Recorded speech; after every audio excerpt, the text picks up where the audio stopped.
આજે અમે દ્વારકા પ્રાંત ઓફિસે એક આવેદનપત્ર ઉપમા મંડળના ખેડૂતોને પશુપાલકો વતી એક પ્રાંત ઓફિસર સાહેબને આ રજૂઆત કરવા આવ્યા છીએ કે દેવભૂમિ દ્વારકા જિલ્લામાં આ વર્ષે વરસાદ 5-10% હોવાને કારણે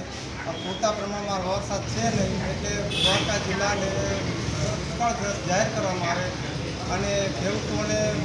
ચાલુ વર્ષે પાક ધિરાણ માફ કરવામાં આવે અને પશુપાલકોને માટે યોગ્ય પ્રમાણમાં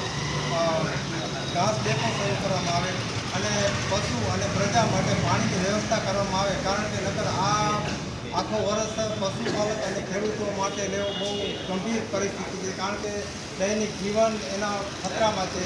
એના બીજા કરજા એના બાકી છે અને એની મગફળી અત્યારે ઓક્સિજન ઉપર છે અને હવે કદાચ વરસાદ થાય તો પણ ખરીફ પાકની સિઝન વહી ગઈ, મગફળીની વાવેતર થાય નહીં, એટલે ખેડૂતો અને પશુપાલકો ઉપર લટકતી તલવાર છે. એટલે મહેરબાની કરી અને સરકારશ્રીને નમ્ર નિવેદન સાથે અમે રજૂઆત કરીએ છીએ કે વહેલી તકે દેવભૂમિ દ્વારકા જિલ્લાને દુષ્કાળગ્રસ્ત જાહેર કરવામાં આવે અને પશુપાલકો અને ખેડૂતોને યોગ્ય ન્યાય મળે એવી આશા સાથે જય દ્વારકા.